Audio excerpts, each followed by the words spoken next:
All right, let's just jump right into this explainer because today we are confronting an absolute monster of a mystery.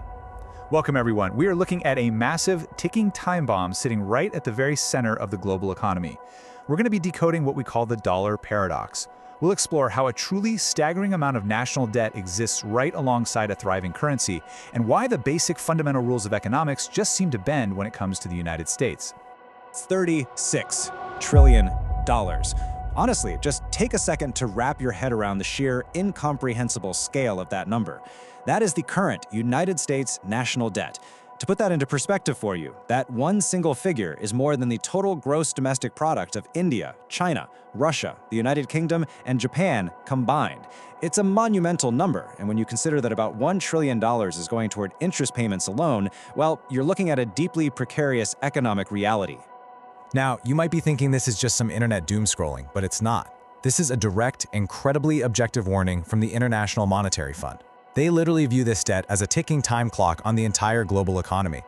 With trillions in new debt just stacking on top of an already record-breaking baseline, the IMF is warning us that without serious, responsible action, this whole economic structure could actually detonate. So naturally, we have to ask the obvious question. What historically happens when a country just decides to print money to survive a debt crisis? Well, history gives us a pretty grim answer. Let's rewind to Germany's Weimar Republic right after World War I. In 1923, Germany was staring down a massive 132 billion gold mark reparations bill from the Allies. To survive, the government basically said, okay, let's just print more money. And it unlocked a century-defining economic horror story. In 1921, one US dollar got you 70 German marks. By late 1924, $1 equaled 4.2 trillion marks. A single loaf of bread cost 2 billion marks. The currency became so utterly worthless that it was literally cheaper for German citizens to just burn their banknotes in the fireplace than to use them to go buy actual firewood. And you know, this wasn't just some isolated historical fluke. When Zimbabwe tried to print its way out of an economic crisis, their hyperinflation hit an astronomical 89.7 sextillion%.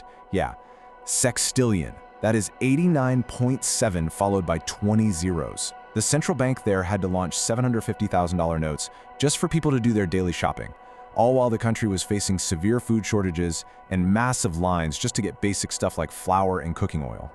We've seen the exact same pattern play out in Venezuela, which hit 1,000,000% hyperinflation. So the crucial takeaway here is this historical rule of thumb. Whenever a country prints massive amounts of money to escape a crisis, they face an absolute economic horror story. But here is where we hit the ultimate paradox. In April 2020 alone, the United States of America created $3 trillion. $3 trillion in a single month. Yet, the US isn't experiencing catastrophic hyperinflation and the economy hasn't collapsed.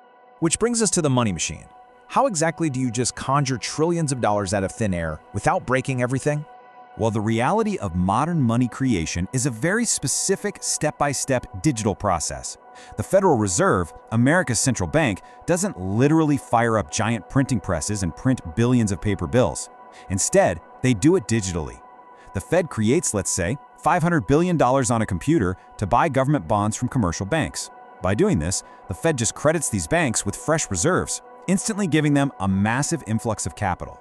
And this influx kicks off what we call the economic flywheel. Because banks suddenly have this absolute flood of new money, the supply is super high, which allows them to lower interest rates. That's exactly why your mortgage or your car loan gets cheaper. And what happens next? Developers borrow more money to build homes, so they hire plumbers and electricians. Consumers borrow money to buy those homes and furnish them. This keeps the whole economic cycle spinning. As spending goes up, asset appreciation happens, stock prices and property values rise, and crucially, the government's tax revenue goes right up along with it. Okay, so the cycle works on paper, but if creating money historically causes hyperinflation, what exactly is catching the American economy? Why doesn't the dollar just collapse under its own weight? The answer is the global safety net. It acts as this incredibly powerful self-correcting loop. When the US injects massive funds into the system, yes, the dollar does initially drop in value. But here's the genius catch. When the dollar gets weaker, American exports, literally everything from crude oil to avocados, suddenly become much cheaper on the global market. So other countries instantly want to import more of these cheaper goods. And because the dollar is the world's reserve currency, that global demand for American goods means global demand for the dollar surges right back, which corrects its value incredibly fast. Now, You would logically think that global panic would completely ruin a currency burdened by $36 trillion in debt. But the exact opposite happens. Global fear and chaos actually act as a massive strengthening agent for the US dollar. Just notice how wild this is across three completely different crises.